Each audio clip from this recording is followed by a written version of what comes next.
зборови на охрабрување. Ја слушате програмата Охрабрувачки зборови од авторот Дарлин Сала.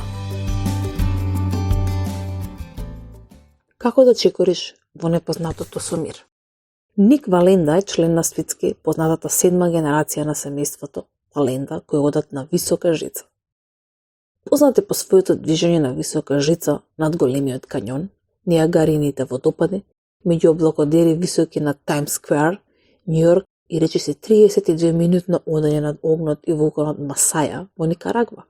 Книгата на Ник под наслов Соочување со стравот ни кажува за неговото освојување не само на овие високоритични движења, туку и негова победа на стравот, особено по падот на пирамидата од 8 луѓе на висока жица во Сарасота, Флорида, која речиси ги убе сите 8 По несреќата, Ник мораше да ги победи своите стравови, или никогаш повеќе нема да одине жица повисоко.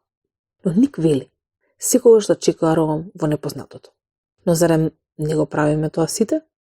Секој ден кога се будиме наутро, немаме поим што ќе ни донесе денот. Затоа е таква утеха да се читаат стиховите во Библијата, кои не веруваат во Божјото присуство со нас, додека ги вршиме нашите обврски секој еден ден. Мојот умилен стих е Исаја 41:10, кој ми вели: Не бој се, зашто јас сум со тебе. Не плаши се, зашто јас сум твојот Бог. Јас те крепам и ти помагам. Те потпирам со победничка десница. Колку пати сум се фатил за тој стих кога се плашам. Друг умилен стих ми е Матеј 10 од 29 до 31. Не се продаваат ли 2 врапчиња за асари?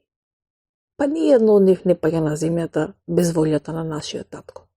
А вам ви се изброени дури влакната на главата. И така, не бојте се, вие сте поскапи од многу врапчиња. Кога големото непознато демне во твојата иднина, држи се до Божите ветувања и гледај како се претвара твојот страв во вера и мир.